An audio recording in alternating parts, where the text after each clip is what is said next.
WorldSBK's 10th race at the Outer Drum Mast. Race 1 of the 2024 Czech round is underway. Much better start than typical for Nicolo Bulliger, who fires himself alongside the riders from the front row of the grid. Toprak Razgatlioglu going deep in towards turn number 1, but gets it stopped in time. Andrea Iannone trying to defend that place, cuts the nose of Nicolo Bulliger forcefully. Alvaro Bautista going 3 abreast as they come off that turn 2 now. Gets through on Garrett Gerloff, so that's some good early progress then from Alvaro Bautista. Good early progress, in fact, from the Ducatis all round, because Bulliger moves up into 3rd place, Petrucci up into 4th, and Bautista up into 5th. Alex Lowe's down to P8. He's got crowded out on the opening sector. Yeah, Bautista and Gerloff both made really good starts. Gerloff was actually into 4th off the line and then drops himself down to about P6. Whereas for Bautista, able to make that progress exactly like he had to do. He's got a chance in this one now at least. Toprak Razgatlioglu, though, breaking over 0.3 of a second away just in the opening sector and gaining another couple of tenths through the second sector as well. The train is already scrapping from 2nd place down. Iannone, Bulliger, Petrucci, Bautista, they're going to flash past the camera here. Gerloff, Gardner, Alex Lowe's, Michael Ruben Rinaldi and Scott Redding rounding out your top 10. Yeah, Toprak's gone now at this stage, and he's got the speed and the pace to be able to keep away from the rest of the field. I was looking at the further down the grid to see what Jonathan Ray did off the line. He's already lost another few spots down to P19 on lap 1, so out of this one already, really. Michael Ruben Rinaldi, who really hasn't had a good performance to remember since the Australian round all the way back in February, ducking through on the inside of Alex Lowe's. Lowe's repaying the compliment as they make their way through the final turn at the end of the opening lap. 4 riders right in the mix there, because Remy Gardner has got through on Garrett Gerloff. That's for 6th place. Toprak Razgatlioglu, 3/4 of a second faster than Andrea Iannone on the opening lap to burst clear. Lowe's sending it from way back there on Garrett Gerloff to make a position. Almost gets caught up with Remy Gardner, and a bit of bunching through that typical concertina effect of turns 1 and 2 here in Moss.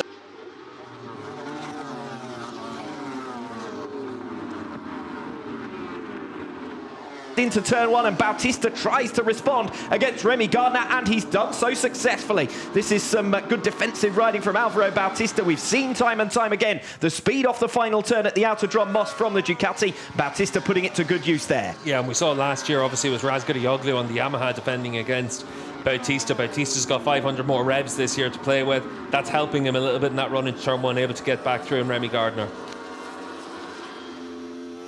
We ride on board with Alvaro Bautista, still fending off Remy Gardner.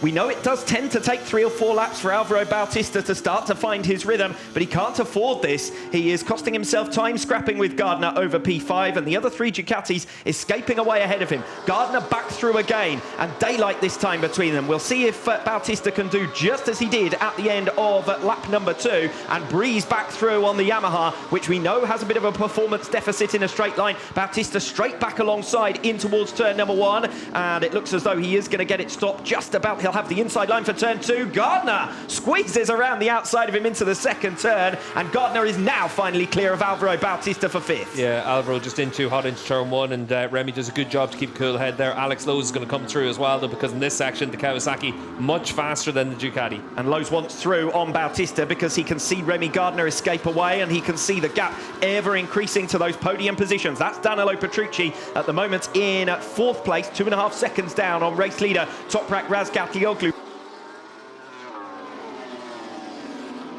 Alvaro Bautista responding against Alex Lowe's at the start of lap 5, using that key strength of the Ducati off the final turn at the end of lap number 4. So Bautista making some recovery. This is going to cost Alex Lowe's now, who'll want to be swiftly back through at the start of sector 2. This is the best opportunity for Remy Gardner to get himself back in the podium mix. Of course, he saw them escaping away while he was frustrated by Alvaro Bautista for 2 laps there, but the gap is coming down as Nicolo Bulliger attacks on the inside of Andrea Iannone in towards turn 15, one of the action hotspots under the bridge here at the Outer Drum Mast, and Bulliger has got clear, and no great surprise that he was able to dispatch the other Ducati relatively quickly. Bulliger has had the pace advantage over the last couple of laps.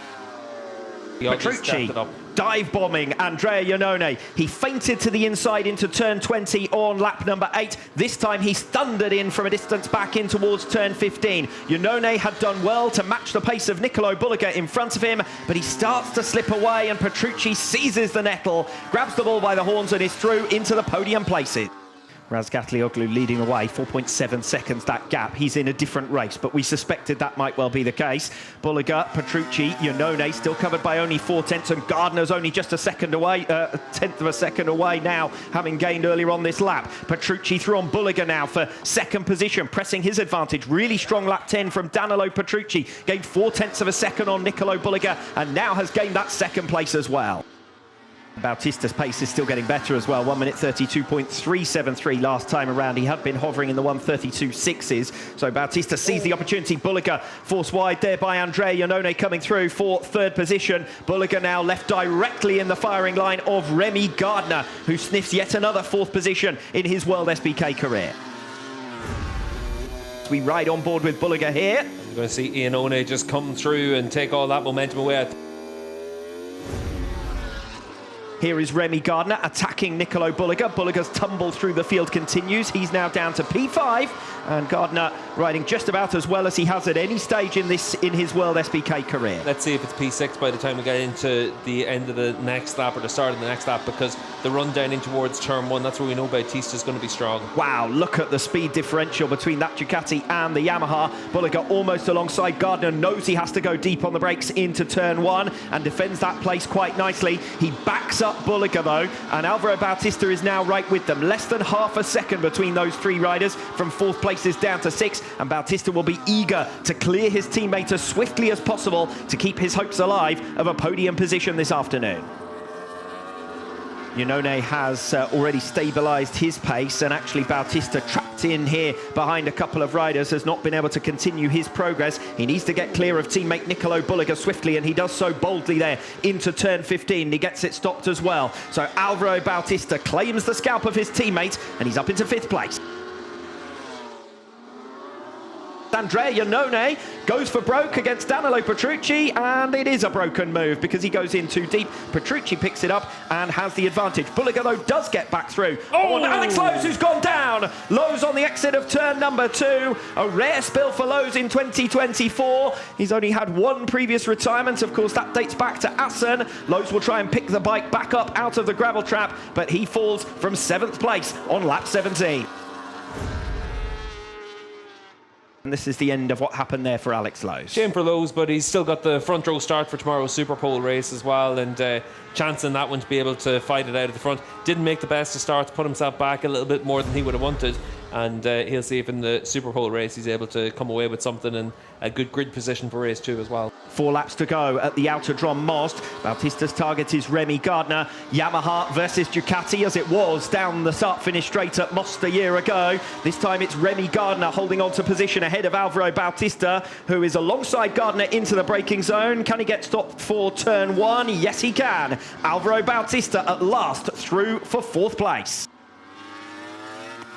Petrucci versus Iannone, with 2/10 of a second between them across the line, and Iannone 2/10 of a second faster than Petrucci last lap. First sector is going to be key here. This is where Petrucci has opened his gap each lap around. Petrucci's gone super defensive into turn 1, and Iannone is going to carry the momentum through 5, 6. He might try something into 10. Second half of the lap is where Iannone seems stronger at this stage of the race than Danilo Petrucci. And Petrucci has not had a particularly strong run through the opening sector. Again, looked slightly wider there than Andrea Iannone, and the gap is down to less than a couple of bike lengths. Iannone hustling on the tail now of the Barney Ducati, the Go 11 man, bidding for his podium in 3rd position at present. Toprak Razgatlioglu making his way through the bridge now. Danilo Petrucci has managed to open a little bit of a gap against Andrea Iannone. Is it enough? It looks like it might be for the moment. Iannone thinking about it, but he is nowhere near close enough to making that pass on Danilo Petrucci, so it's going to have to be the final 2 turns. Yeah, and Iannone just trying to carry as much speed through the corners as he can. He was a little bit wide through 15, but we'll see if he can try and get close enough into turn 20. As it is, Podium's a great result for him in the Go 11 team. Here we go, one last opportunity for Andrea Iannone on the tail of Danilo Petrucci, but he is not close enough, and it's Petrucci's 2nd place. Petrucci and Iannone 2nd and 3rd. Toprak Razgatlioglu becomes the first ever BMW rider to record 10 WorldSBK wins, and it's 8 in a row for Razgatlioglu. Danilo Petrucci with his first podium finish since the Australian round, and Andrea Iannone with his first since the Super Pole race at the Catalunya round back in March.